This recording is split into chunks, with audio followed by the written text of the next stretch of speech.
sell the securities and leave the country, one or the other. So you don't have to actually have a default. But in any event, the question, so the terms of trade go against the government at some point, bond vigilantes. Now the question is, there's two scenarios by which this plays out. If a government oversteps itself, there's two examples of the scenario of meltdown. The question is the debt of the government denominated in that government's currency or another government's currency? Now that might sound strange to you. Let's take the latter example first. The debt of the sovereign is denominated in another currency. That's California. They have debts denominated in dollars, but they don't have control of the central bank. They've gone and begged, but they didn't get anywhere. Greece is the same thing. Their debt is denominated in the euro, but they don't control the euro. There's another example which might strike you as a little strange. Argentina. During the 1980s, the Latin American countries found that the investors didn't want to invest in the peso of that Latin American country because they were taking exchange rate risk. So the investors felt more comfortable investing in Argentina debt denominated in dollars, thinking they didn't have exchange rate risk, which turned out to be ludicrous. So basically, Argentina had debt denominated in dollars. And when capital fled Argentina, the Argentina, I guess what was it, the real or the peso, I can't remember. No, peso. The Argentina peso dives and the dollar rises. So it became impossible for the government to honor the interest or principal because the dollar was so expensive. So the investors really didn't get out of exchange rate risk. They really compounded their exchange rate risk.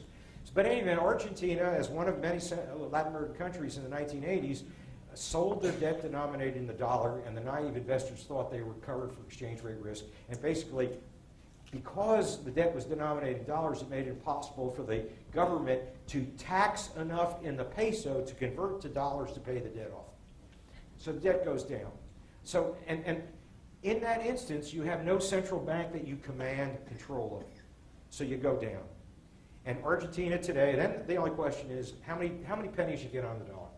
And my guess is this, I'm not sure who does all this negotiation, coalition of banks or whatever go together. And I'm not sure it's been settled, but I think you're looking at, what, 10, 20 cents on the dollar, something like that, years later. In the case of Argentina, it's really extreme. One of the handouts I did forget to bring in here, which is really kind of interesting, there's an episode no more than this year, no more than 2-3 months ago. Argentina still has a central bank, and the government is so strapped for cash, they appointed a chairman of the central bank for the one purpose, to take the foreign exchange reserves and transfer it to the government from the central bank. And he refused to go, and they sent in the military to physically remove him from the building, and he kept trying to go back and reassert his authority over the central bank, but basically the government won that. So basically, that's you get desperate. There's another form of desperation of Argentina when you get that strapped and you don't command the central bank, and that's in the packet. And it's a very interesting story, and this is going to scare you. Bruce, now we have a reason, Bruce. Harry Reid already suggested this exact solution to the United States. All the more reason for us tonight to figure out where to go with it. What this story is, Argentina last year, they're not only literally taking, grabbing, stealing, whatever, however you care to characterize it, the assets of the central bank, but basically last year, Argentina seizes pension funds to pay debts. And basically, here it is, second page. Funds being targeted are known as retirement accounts, but how long will it... What this is, it's the pool of private pensions. Basically, the government went after and took, commandeered the 401ks of the private citizens. That's how desperate they are, because they don't have the printing press, and they still have bills to pay, and they're running out of people to tax, so basically they're confiscating property. That's how far it's gone.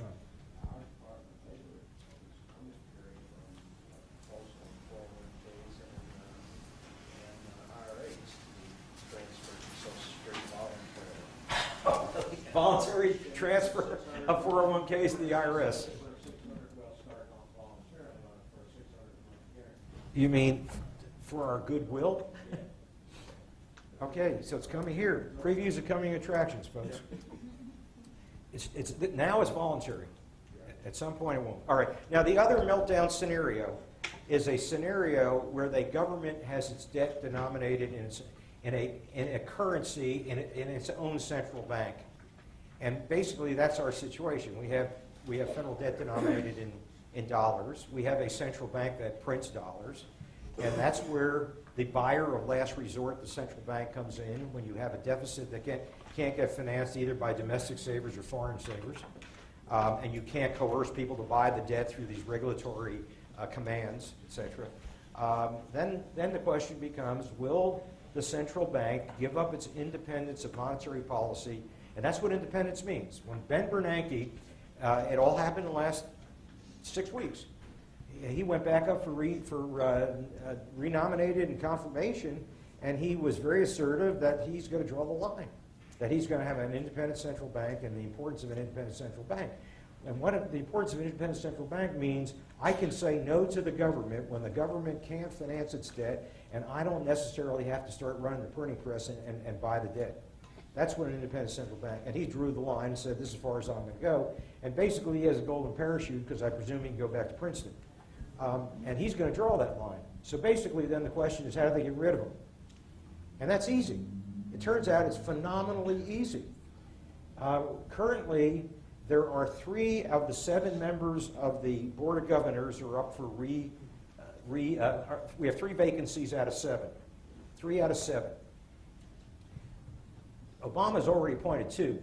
So basically he'll have 5 out of the 7. None of them are economists except for Bernanke, which is kind of interesting. They're probably, I'm afraid they're going to be consumer rights advocates of some sort. But if that's where it stands. We have 3 openings, which is going to end up being the balance because he already has appointed 2. So the question then becomes, how do they get around Bernanke saying, no, I'm going to be independent? Well, basically they somehow force him out. Now, we have examples in America. This has happened. It's not like this has not happened before. When World War II begins, those of you who took my course years ago, if you remember, I used to do this long-term interest rate history, and one of the most important and interesting periods of time is when World War II kicks off, and within 90 days the Treasury yields were heading straight up like this, from a very, very low rate. Within the Treasury yield just kind of go up with a pattern like this. So within 90 days, what the market saw is the size of the government financing necessary will cause so much sale of debt, which is another reason that the yields go up. And there's risk, too. You're in a world war. You might not win the war. So you have risk, and you have supply, and you have inflation concerns. So basically, the yields were going up straight like a rocket. And on March 2nd of 1942, which is less than 90 days after December 7th, believe it or not, the Fed approached the Treasury and wanting to do its patriotic duty and said, we're going to put a floor under the price of treasuries for the duration of the war. And it's called the Bond Support Program of 1942. And the agreement was that every day the Fed would enter bids in the market to yield March 2nd, 1942 yields for the duration of the war. So basically the Fed was the marginal buyer, and they had to buy as much as necessary to keep the price supported, to keep the current yield from rising. And that was going to be their contribution in the war, because they're going to cap out the interest cost so that we had, of the taxes collected, which were very large, so that very small percentage of it would go toward interest as opposed to war materials. So basically the Fed actually, as I understand it, approached Treasury. So basically it was easy. We did, in the Civil War, we did the same thing. There was no Fed during the Civil War, but the Treasury, instead of issuing bonds, Congress gave them the authority to print U.S. notes, print currency to pay the bills. So basically, in wartime stress, this happens where Treasury money producing function under its control. Now, as I say, if Bernanke says, no, we're independent, it's so easy to change this. Basically, all you have to do is get Congress to change the mandate of the Fed. Right now, the mandate is to not have inflation or unemployment. You can include in that mandate, but number one is to finance the treasury, have an orderly treasury market at today's yields. So that's all that has to happen, is Congress would have to change that if they don't somehow force Bernanke out. And I would think that Bernanke ends up being a minority of one in every vote. He'll go back to Princeton on his own. On his own. So basically that can happen. So what then happens if the government then can control the central bank, and it can, that means it could keep printing. And that's what the market is concerned about. Because the end game to a country that has the printing press is either capital flight. There are three end games. Capital flight is one. The second is the Treasury co-ops the Fed, which ends up with a lot of inflation. And the third is you have a bond offering that fails, and then all hell breaks loose, like in Greece. So I don't know which end game it's going to be, but it's going to be one of those three. I'm personally more thinking in terms of the capital outflow happening before those other things happen. And that would be the thing that will end up disciplining us. And at that point, the question becomes, how are we going to discipline ourselves? And the only way to do it is if you raise taxes, you really crush the economy. The only way you do it is, and by the way, this goes back to at least 2 times I've introduced the whole idea of how the LDCs turned around to become emerging nations and attract foreign capital. What they had to do is get themselves into a state of fiscal surplus, so there's no reason for the central bank to print money. And you don't need debt. I mean, you've got a surplus. So there's no accumulation of debt. And the only way to get it down is, you simultaneously, to keep foreign capital attracted, is you've got to keep the tax rates down. So the only way you can run a fiscal surplus with low taxes is to really crush and bring down your expenditures below the low taxes. And that indeed was the formula by which the LDCs turned around and attracted foreign capital. And they were basket cases. I mean, they were running 1,000% inflation. So basically, the question is, to get the capital back and reformulate yourself, you got to pull in the expenditures.